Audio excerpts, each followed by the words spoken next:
मेरी मां बहनों, ये लाडली बहन योजना आपकी तरक्की के लिए नहीं है, क्योंकि 1250 रुपए में आपकी तरक्की नहीं हो रही है। ये 1250 रुपए चुनाव तक आपकी वोट को खरीदने के लिए दिए जा रहे हैं, इसके अलावा इसका कोई मतलब नहीं। मध्य प्रदेश का बजट कितना है? मध्य प्रदेश का बजट 3.14 लाख करोड़ रुपए सालाना। एक साल का बजट 3.14 लाख करोड़ रुपए। इतने सारे पैसे को अपनी तिजोरी में रख के उसमें से चंद पैसे आपके माथे में मार के और आपकी वोट को लूट के, इसको वोट खरीदना कहते हैं, आपकी वोट को खरीद के अगले 5 साल आपको खून के आंसू रोने के लिए मजबूर करने का इंतजाम सरकार कर रही। अगर वोट का अधिकार ना होता आपके पास, आपकी बस्ती में ये लंबे कुर्ते वाले पैर भी नहीं रखते। मेरी बात को याद रखना। जो जिनके लोग आपके दिल पे पेशाब करें, जिनके लोग आपको रेप हत्या करके जमीन में गाड़ दें और ये उनका संरक्षण करें, ऐसे लोग आज आपके हितैषी कैसे हो गए? इसका एकमात्र कारण ये है कि आपके प्रदेश में चुनाव आ गया है। मेरे लोगों, उनको आपकी वोट चाहिए। आपकी वोट लेके वो ताकतवर हो जाएंगे, आपको 1250 रुपए देंगे, अपने आप 3 लाख करोड़ रुपए अपनी जेब में रखेंगे, 3 लाख करोड़ से अपने लोगों को मजबूत करेंगे और आपको 1250 देते हैं, 900,000 रुपए का सिलेंडर देते हैं। आप आग में जल के मरो, उनको कोई फर्क नहीं पड़ता है। मेरे लोगों, मैं आपसे कहना चाहता हूं, पैसा मुख्यमंत्री जी के घर का नहीं है। 1250 दें, 1250 रख लो। अगर आने वाले कल में डर के हमारी ताकत से 1500 देने लग जाए, 1500 रख लेना। अगर कोई और कहे मैं 2000 दूंगा तो उसके 2000 रख लेना। ये पैसा किसी के बाप का पैसा नहीं है, ये आपकी मेहनत का पैसा है। इसलिए वोट आजाद समाज पार्टी को देना और चुनाव के समय के लिए आपकी वोट को खरीदने के लिए पैसा देने आए, वो पैसा भी रख लेना। इनकी मां ने दूध नहीं पिलाया कि ये चुनाव के बाद आपसे 1 रुपए का हिसाब कर दे, आपका खून खड़ा होकर बात कह रहा है। मैं नहीं चाहता कि मेरी माओ बहनों के, मेरे भाइयों के, मेरे बुजुर्गों के, मेरे नौजवान भाइयों के हाथ इनके आगे फैले। आपको याद होगा 12 फरवरी को भोपाल में वो सैलाब याद है ना आपको, कि ना तो तुम्हें कोई खरीद सकता, ना तुम्हारे भाई को कोई खरीद, कि प्रधान से लेके प्रधानमंत्री और चपरासी से लेके IAS IPS बनने का अधिकार भी महिलाओं को अगर मिला तो वो इसी संविधान की वजह से मिला। आज अगर पुरुषों के साथ हमारी 2 माएं भी मंच पे बैठी हैं, ये बाबा साहब अम्बेडकर के 4 बच्चों की कुर्बानियां और हमारे महापुरुषों के संघर्ष, उनके बलिदान की वजह से जो संविधान रूपी फल हमें मिला, ये उसकी वजह से बैठी। जिनको उजाले में निकलने का अधिकार भी नहीं था, उनको मालिक बनाने का अधिकार, उनको आजादी से जीने का अधिकार भारतीय संविधान ने दिया। आज संविधान पे खतरा मंडरा रहा है। खतरा इसलिए क्योंकि आज जो केंद्र की सत्ता में सरकार है, और बुरा यह है कि मध्य प्रदेश में भी वो सरकार है, ये पूरी सरकार, इनका मुख्य संगठन RSS, इनकी विचारधारा हमेशा से संविधान के विरोध में रही।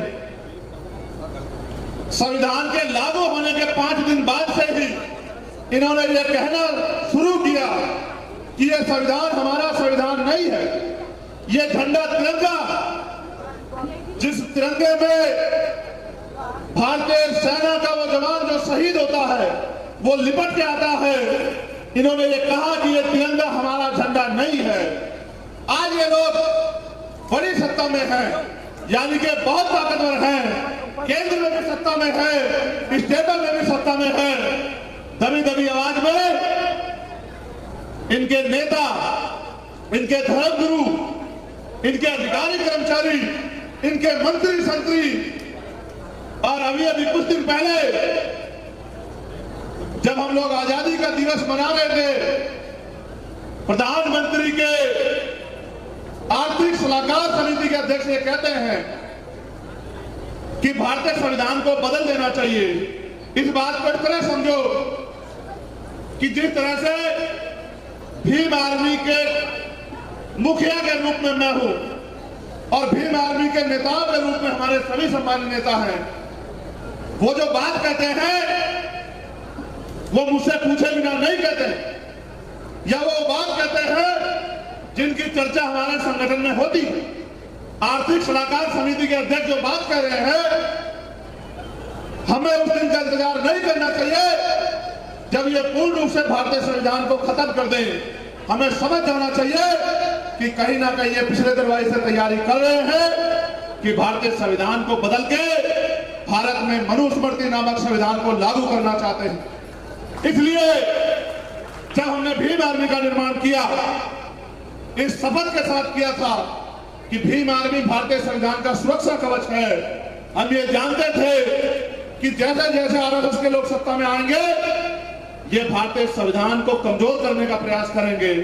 और जब से सत्ता में आए 2014 से केंद्र में, तब से षड्यंत्र कर रहे हैं। इसलिए आज हमने तय किया है कि गली गली, कस्बे कस्बे, मोहल्ले मोहल्ले, जिले जिले जाके जिनको संविधान की वजह से आजादी मिली, जिनको संविधान की वजह से अधिकार मिले, उन लोगों को जागरूक करके इकट्ठा करना है और इन लोगों को मुंह तोड़ जवाब देना है। संविधान विरोधी ताकतों को जमीन दल करना है। इसलिए क्योंकि आज जो अधिकार मिले हुए हैं, इनको खोना नहीं है मेरे साथियों। आज जो अवसर मिले हुए हैं, इनको खोना नहीं है मेरे साथियों। इसलिए हमें संविधान बचाओ यात्रा निकालनी पड़ रही है। अब दूसरी बात सरकार की है कि जब से भारत में लोकतंत्र आया, सरकारें बननी शुरू हुई। आप गौर करना, सरकार होती क्या है। जैसे आपने ये पगड़ी मेरे सर पे रख दी और एक समिति बना के अपनी रक्षा सुरक्षा, अपने अधिकारों की रक्षा सुरक्षा और अपनी तरक्की का फैसले मेरे हाथ में दिए, उसी तरह से हम लोग वोट देके एक समिति, एक सरकार चुनते हैं, जिस सरकार की जिम्मेदारी होती है कि वो प्रदेश में रहने वाले, अगर वो प्रदेश की सरकार है और अगर वो देश की सरकार है, तो देश में रहने वाले हर एक व्यक्ति के हितों की रक्षा करे, उनके अधिकारों की रक्षा करे, उनके रोजी रोटी, कपड़ा, मकान, उनकी अच्छी पढ़ाई, अच्छे इलाज और उनके ऊपर होने वाले अन्याय पे रोक लगाए। इसको एक समिति, लोक कल्याण समिति के रूप में हम लोग जानते हैं। लेकिन आज की सरकारें, भारत को आजाद हुए 75 साल हो गए हैं और भारत में लोकतंत्र आए 60 साल से ज्यादा हो गए हैं। मैं आपसे एक सवाल पूछना चाहता हूं, क्या चुनाव के बाद कोई आपकी गली में आपके हालात जानने के लिए आता है क्या? क्या चुनाव के बाद आपकी पीड़ा, आपके आंसू पोंछने के लिए कोई आता है क्या? अगर आप मेहनत मजदूरी ना करो, अपना रोजगार ना करो, तो कोई आपको रोटी की व्यवस्था कराता है क्या? कोई आपका इलाज की जिम्मेदारी लेता है क्या? कोई आपकी पढ़ाई की जिम्मेदारी लेता है क्या? कोई आपकी जमीन की रक्षा की जिम्मेदारी लेता है क्या? ये बात मैंने आपको इसलिए पूछी कि ये सारे काम सरकार के थे कि हर व्यक्ति को रोटी, कपड़ा, रोटी मतलब पेट भरने के लिए रोटी, कपड़ा मतलब तन ढकने के लिए कपड़ा, और मकान मतलब सर ढकने के लिए पक्का मकान। बेहतर से बेहतर शिक्षा, जिससे आप अपने भविष्य को मजबूत कर सको, अच्छे से अच्छा इलाज कि तमाम तरह की बीमारी आपका कुछ न बिगाड़ पाए, आगे बढ़ने के लिए आपको रोजगार, चाहे नौकरी, चाहे बिजनेस, चाहे प्राइवेट सेक्टर, चाहे जमीन, तमाम तरह की सुविधा मुहैया कराने का अधिकार आपको संविधान देता है। लेकिन आज की सरकारें क्या कर रही हैं, गौर करो। आज की सरकारें पहले वोट खरीदने के लिए चुनाव से 2-4 दिन पहले ताकतवर लोग ठेला लेके आपकी गलियों में आते थे और चुपचाप आपसे कहते थे कि कुछ पैसे ले लो, वोट हमें दे देना। ऐसा होता था ना पहले? पहले काम चुपचाप होता था, चोरी से होता था। आजकल ये काम धड़ल्ले से होने लगा है, डंके की चोट पे होने लगा है। आज सरकार अधिकारी कर्मचारियों से करवाने लगी है। जो सरकार 4.5 साल तक आपकी खबर नहीं लेती, वो चुनाव से कुछ दिन पहले हमारी माओ बहनों को लाडली बहन योजना के थ्रू पैसे देने का काम करती है। मेरी माओ बहनों, ये लाडली बहन योजना आपकी तरक्की के लिए नहीं है, क्योंकि 1250 रुपए में आपकी तरक्की नहीं हो रही है। ये 1250 रुपए चुनाव तक आपकी वोट को खरीदने के लिए दिए जा रहे हैं, इसके अलावा इसका कोई मकसद नहीं। मध्य प्रदेश का बजट कितना है? मध्य प्रदेश का बजट 3.14 लाख करोड़ रुपए सालाना।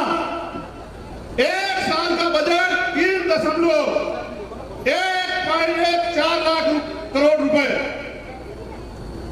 इतने सारे पैसे को अपनी तिजोरी में रख के उसमें से चंद पैसे आपके माथे में मार के और आपकी वोट को लूट के, इसको वोट खरीदना कहते हैं, आपकी वोट को खरीद के अगले 5 साल आपको खून के आंसू रोने के लिए मजबूर करने का इंतजाम सरकार कर रही है।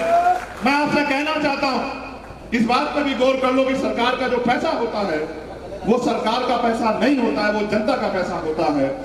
आप ये बताओ, क्या प्रदेश के मुख्यमंत्री वो 1250 रुपए अपने अकाउंट से आपको दे रहे हैं?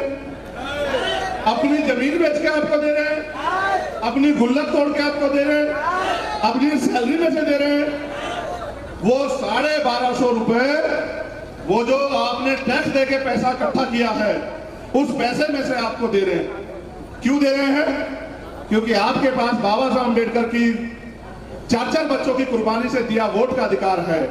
मेरे भाइयों बहनों, मेरी माँ बहनों, मेरे नौजवान साथियों, अगर वोट का अधिकार ना होता आपके पास, आपकी बस्ती में ये लंबे कुर्ते वाले पैर भी नहीं रखते। मेरी बात को याद रखना।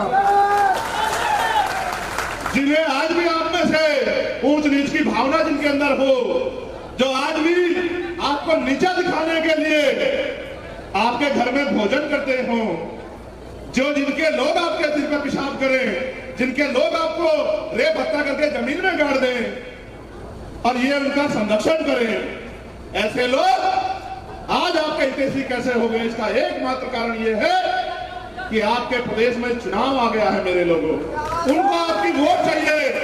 आपकी वोट लेके वो ताकतवर हो जाएंगे, आपको 1250 रुपए देंगे, अपने आप 3 लाख करोड़ रुपए अपनी जेब में रखेंगे, 3 लाख करोड़ से अपने लोगों को मजबूत करेंगे और आपको 1250 देते हैं, 900,000 रुपए का सिलेंडर देते हैं। आप आग में जल के मरो, उनको कोई फर्क नहीं पड़ता है। मेरे लोगों, मैं आपसे कहना चाहता हूं, पैसा मुख्यमंत्री जी के घर का नहीं है। 1250 दे, 1250 रख लो। अगर आने वाले कल में डर के हमारी ताकत से 1500 देने लग जाए, 1500 रख लेना। अगर कोई और कहे मैं 2000 दूंगा तो उसके 2000 रख लेना।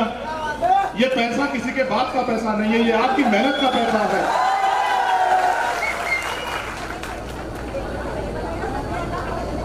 पैसा ये देना दे तुम्हें तो पैसा इनका रख लेना, लेकिन अपनी चाबी इनके हाथ में मत देना। अपने डंडे को, अपने नेता को मजबूत करके अपने भविष्य का फैसला उनके हाथ में देना। इसलिए वोट आजाद समाज पार्टी को देना और चुनाव के समय अगर ये आपकी वोट को खरीदने के लिए पैसा देने आए, वो पैसा भी रख लेना। इनकी मां ने दूध नहीं पिलाया कि ये चुनाव के बाद आपसे 1 रुपए का हिसाब कर दे, आपका खून खड़ा होकर बात कह रहा है। अगर कोई आपको लूट के और लूट का कुछ हिस्सा देना आए, उस हिस्से को रख लेना। इनका पैसा नहीं है, लेकिन अपनी ताकत को जरूर बनाना, क्योंकि अगर आपने गलती की तो अगले 5 साल फिर आपको इनके आगे से हाथ फैला के रखना पड़ेगा। मैं नहीं चाहता कि मेरी माओ बहनों के, मेरे भाइयों के, मेरे बुजुर्गों के, मेरे नौजवान भाइयों के हाथ इनके आगे फैले। आपको याद होगा 12 फरवरी को भोपाल में वो सैलाब याद है ना आपको? हमने सरकार को अपना ज्ञापन दिया था। इन्होंने हमारा ज्ञापन में से बहुत कम मांगों की तरफ देखा, विचार किया, पूरी नहीं की। हमारे कर्मचारियों की समस्या थी, हमारे किसानों की समस्या थी, भर्तियों में घोटाले की समस्या थी, नौजवान के भविष्य की समस्या थी। अगर दलितों पे, आदिवासियों पे अन्याय होता है, अभी 8.5 लाख रुपए मिलते, गौर करना, अगर किसी कमजोर की दलित आदिवासी की हत्या हो जाए कितने पैसे मिलते हैं इस स्टेट के थ्रू? 8.25 लाख रुपए। हमने कहा 8.25 लाख रुपए में केस भी नहीं लड़ा जाता। अगर देना ही है तो सरकार मुआवजा बढ़ा के 30 लाख रुपए या 50 लाख रुपए करने का काम करे, और जिनके साथ अन्याय हुआ उसको पैरों पे खड़ा करने के लिए उनके परिवार में एक सरकारी नौकरी दे।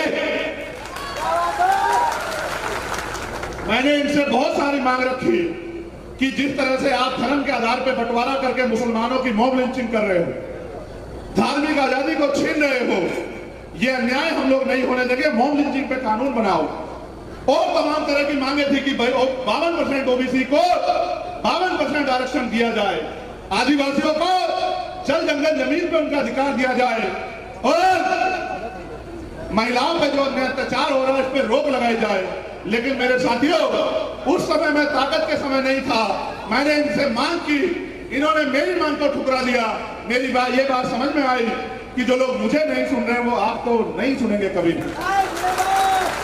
इसलिए मैं आपको ये कहना चाहता हूं मेरे भाइयों, जिनका दल नहीं होता उनका बल नहीं होता, और जिनके पास बल नहीं होता उनकी समस्याओं का हल नहीं होता। समस्या आपकी है, समाधान आपको करना है। अगर आप अपनी ताकत नहीं बनाओगे तो चुनाव के बाद आप ठगे जाओगे और ये सोचोगे कि अब हम 5 साल क्या करें।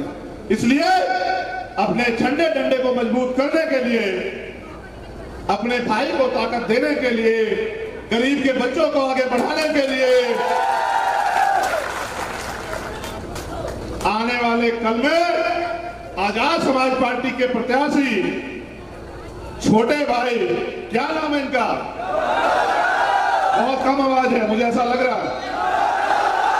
विनोद के हाथों को मजबूत करना और इस बार एक गरीब के बेटे को चुन के विधानसभा में भेजना, तभी होगा बाबा साहब अम्बेडकर का सपना पूरा, तभी होगा मानवर काशीराम साहब का सपना पूरा, तभी होगा तांत्या भील और भगवान बिरसा मुंडा का सपना पूरा, और तभी रक्षा सुरक्षा होगी मेरी माओ बहनों की, तभी नौजवानों को रोजगार मिलेगा। इसके लिए लड़ेगा ये, भर्तियों में घोटाला होगा उनकी गिरबान पकड़ेगा ये, मेरी आवाज बनेगा ये, आपका अधिकार आपका सम्मान बनेगा ये, और जहां आपकी तरफ पहुंच आएगी सीना तान करके आपका सुरक्षा कवच बनेगा ये। इसलिए मैं आपसे कहना चाहता हूं, किसी की बातों में मत आना।